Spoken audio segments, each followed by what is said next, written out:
A family decided to get into cattle raising, and so whenever they went to set up their ranch, the first order of business was to name that ranch. The trouble was that everyone in the family had a different idea of what the name of the ranch should be. The first person said that it should be Hickory Hollow, the second Magnolia Manor, the third Peachtree Pasture, and finally Willow Way.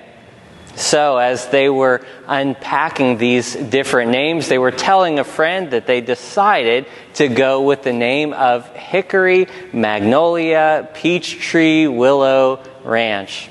That same friend asked them how the cows were doing, to which they responded, none of them survived the branding. Sometimes whenever we make things too complicated, we run into unnecessary issues. But thankfully, that's not what we've done here. No, we've got a mission, and it's simple enough that we can remember it. You see, we here at Wayne Church love and serve through Christ. And because it's simple enough to remember it, let's say it together. We love and serve through Christ. We're taking a few weeks to unpack this mission statement, to see what it means to us, and more importantly, how we can live it out.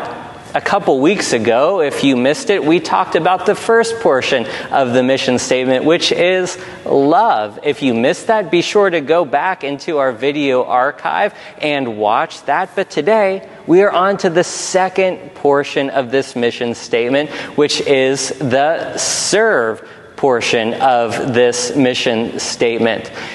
Now, serving is different than loving because at times, love can be simply a feeling. It can be a disposition that we've got whenever we look at other people, but serving requires action. In fact, serving even requires us to sacrifice. It requires us to give up certain things that we might want to do, or maybe even certain places that we might want to be, to go and do other things. It requires us to sacrifice.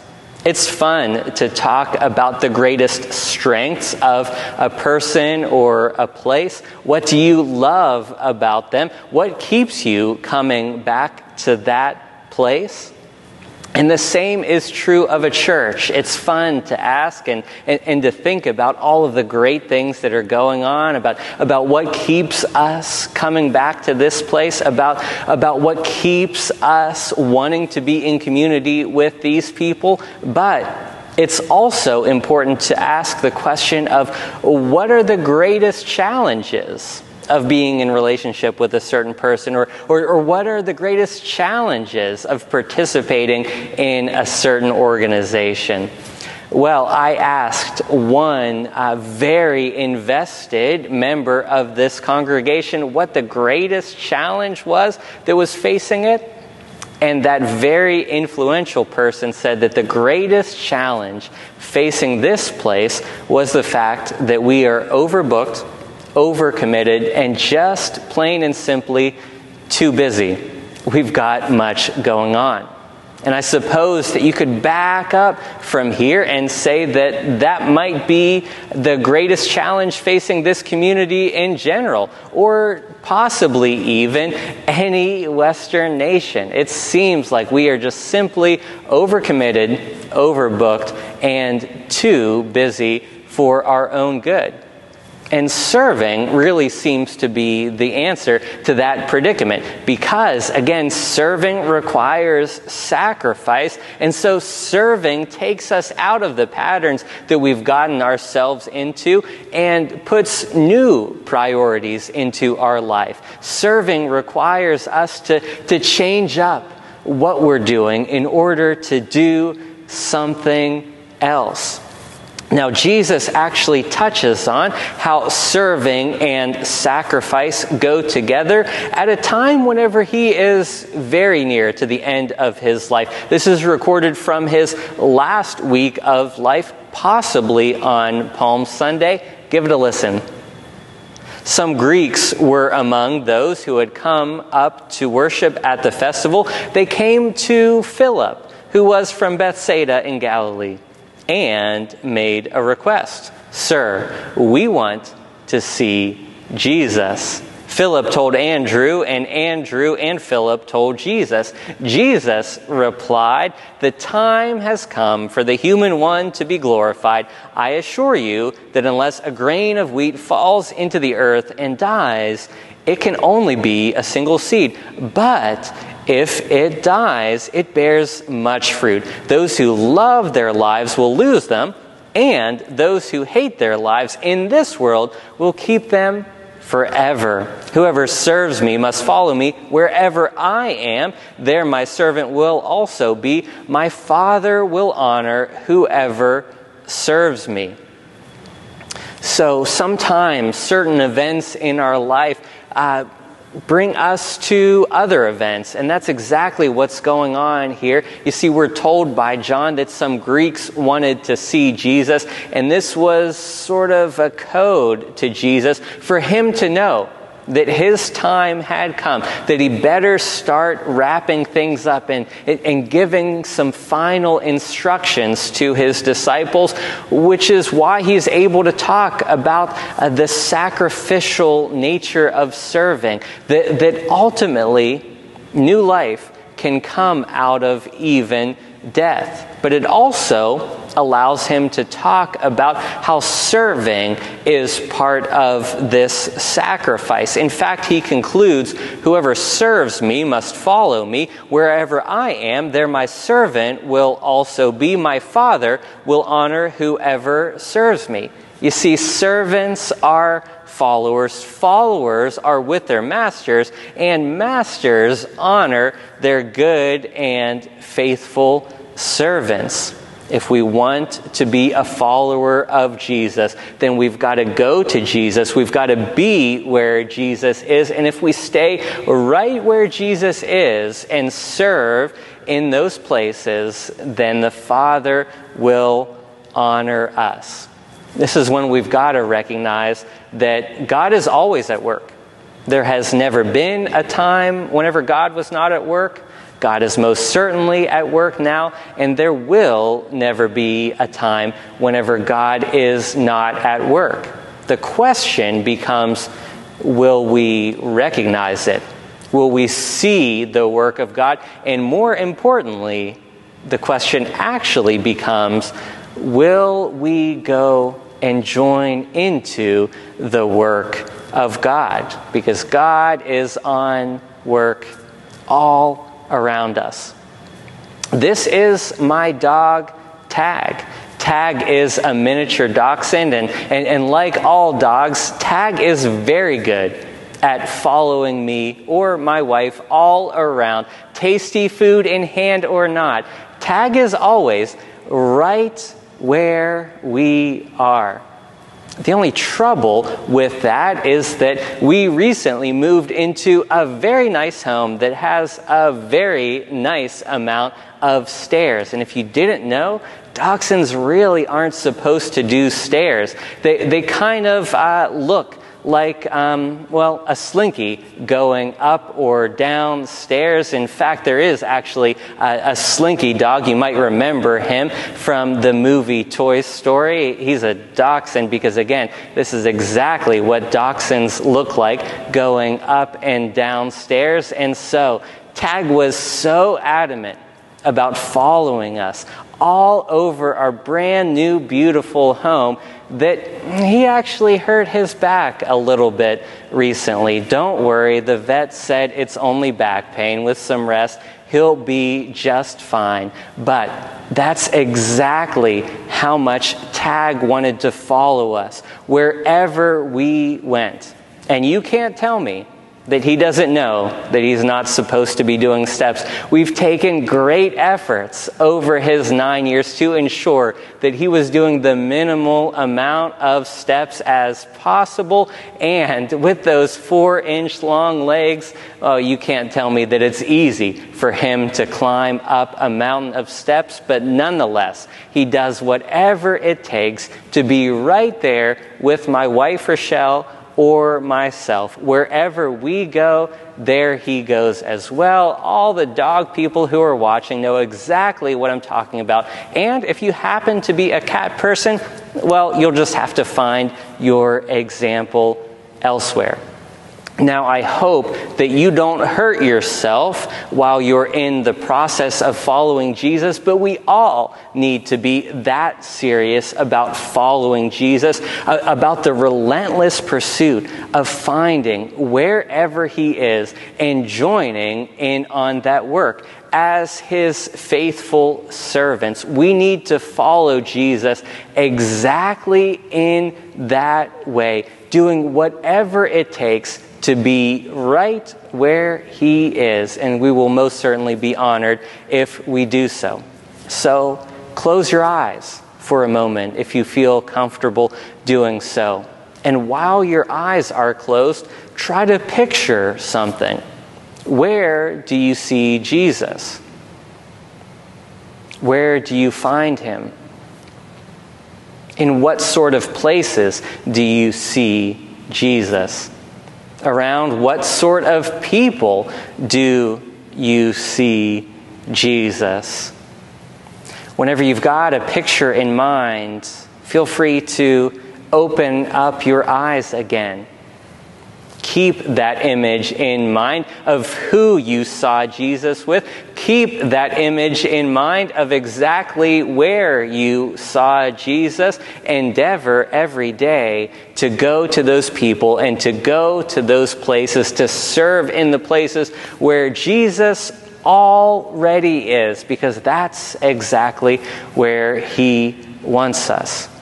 Just in case you need a little bit of help picturing where Jesus is, you're welcome to read the stories of his life and to make inferences from that ancient context to our modern context today of exactly where you'll find Jesus and who you'll find him around. But just in case you need a bit more help than that, let me give you a few hints of exactly where Jesus consistently shows up. Jesus shows up when we're gathered together. He famously said, "For where 2 or 3 are gathered in my name, I'm there with them." This has been a particularly helpful verse for the church throughout the past couple years of global pandemic. Whenever we've been separated from each other, whenever we haven't been able to get into our church buildings, we've clung to this verse that as long as we're gathered together, that Jesus is right here with us. And one very experienced follower of Jesus used to remind people, even as he joined into church activities on his flip phone, that Jesus doesn't qualify exactly what those people gathered together looks like if they need to be physically in person together. No, being together in the exact way that we are right now most certainly counts. And if you were to back up just a few verses from whenever Jesus gave this famous one, that for where 2 or 3 are gathered in my name, I'm right there with them, what you would find is that he's not talking about church worship services, even though he's most certainly right here with us right now. No, rather, Jesus is talking about doing the business of the church, even how to handle church conflict well. That's whenever he tells us that whenever 2 or 3 of us are gathered in his name, that he's right here with us. And by the way, it's been a little while since I've done any advanced math, but I can do this level of math.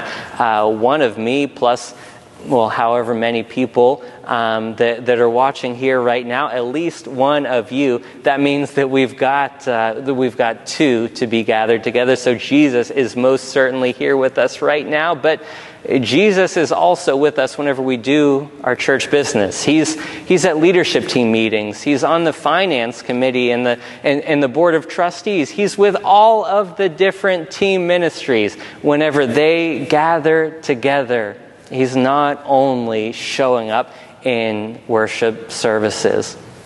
Now, there's another place where Jesus consistently shows up, and that's among the marginalized. Jesus shows up among the marginalized. In fact, he tells us this story that is both hopeful and also a bit haunting to us. It's hopeful for how straightforward it puts exactly what we need to be doing, but it also holds us accountable and gives us the standard by which we need to be living and serving. Give that a listen. Now when the human one comes in his majesty and all the angels are with him, he will sit on his majestic throne. All the nations will be gathered in front of him. He will separate them from each other, just as a shepherd separates the sheep from the goats. He will put the sheep on his right side, but the goats he will put on his left. Then the king will say to those on his right, "Come, you who will receive good things from my Father, inherit the kingdom that was prepared for you before the world began. I was hungry, and you gave me food to eat. I was thirsty, and you gave me a drink. I was a stranger, and you welcomed me. I was naked, and you gave me clothes to wear. I was sick, and you took care of me. I was in prison, and you visited me." Then those who are righteous will reply to him, "Lord, when did we see you hungry and feed you, or thirsty and give you a drink? When did we see you as a stranger and welcome you, or naked and give you clothes to wear? When did we see you sick or in prison and visit you?" Then the king will reply to them, "I assure you that when you have done it for one of the least of these brothers and sisters of mine, you have done it for me." Jesus seems to prefer to talk to himself in the third person, either as the human one or the Son of Man, depending on your translation of the Bible. It's a reference to this messianic vision that Daniel had centuries before.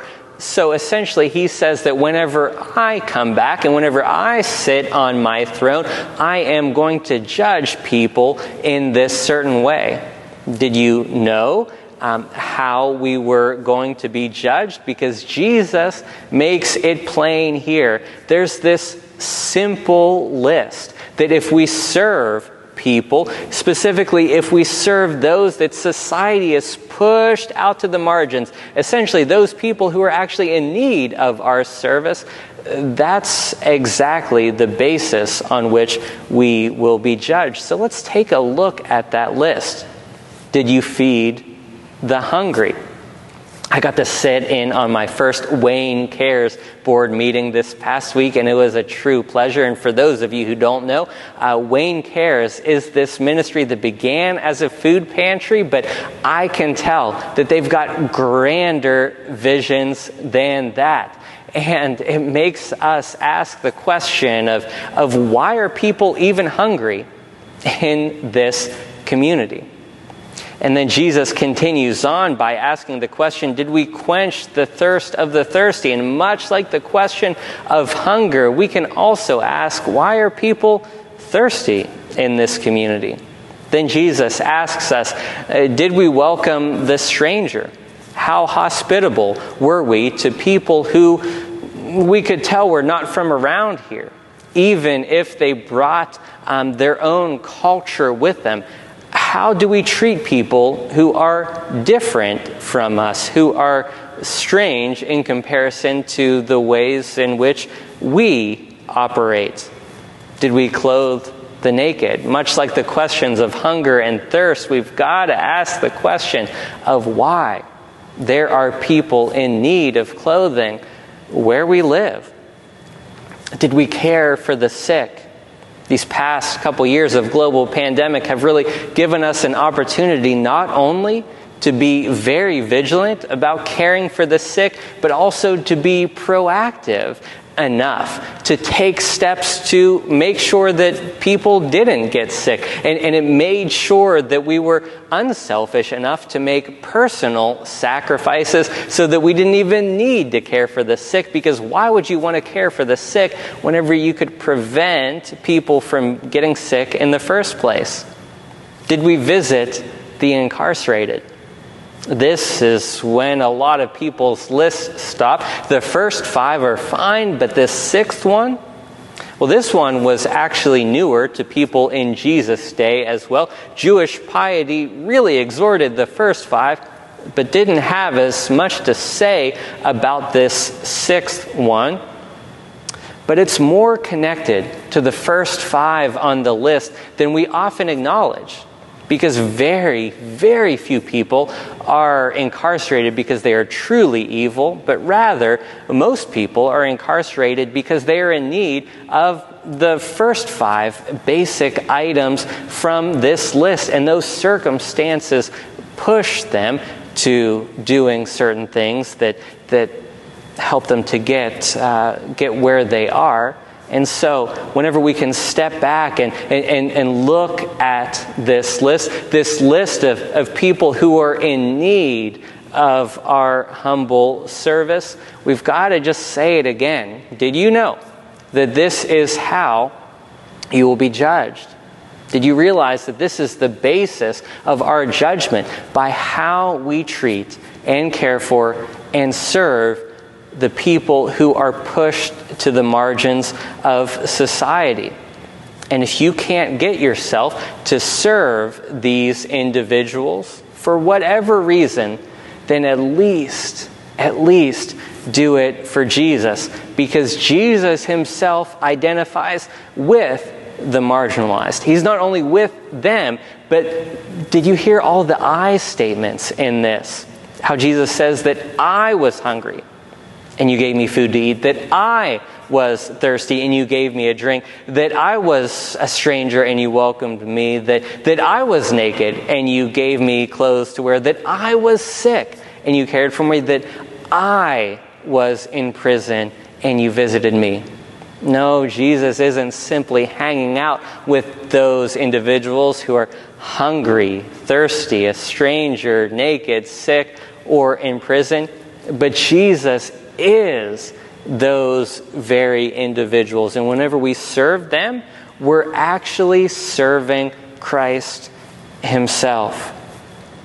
And so, don't let this day slip by before you take an honest inventory of where you are serving and where you aren't serving. Are you serving in at least one place whenever we are gathered together, whether for worship or leading the work of the church? And are you serving in at least one place among the marginalized, among the people who are truly in need of your service?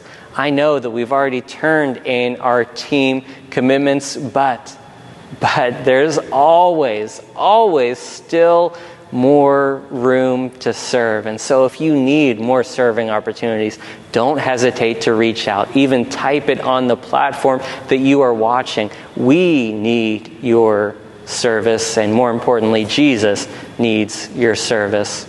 But don't just serve where Jesus is. Look for the places where he's already at work and simply join him in that work. And if you do so, God will honor you. Let's pray. God, we thank you for how you have invited us into your work. Keep us open to it. Break down every barrier that we might experience to joining you in it. And remind us of the future glory that awaits your faithful servants. God, we pray all of this in the name of your Son, Jesus Christ, whom we serve and who taught us how to pray, saying, Our Father, who art in heaven, hallowed be thy name. Thy kingdom come, thy will be done, on earth as it is in heaven. Give us this day our daily bread, And forgive us our trespasses, as we forgive those who have trespassed against us. Lead us not into temptation, but deliver us from evil. For thine is the kingdom, and the power, and the glory, forever and ever. Amen.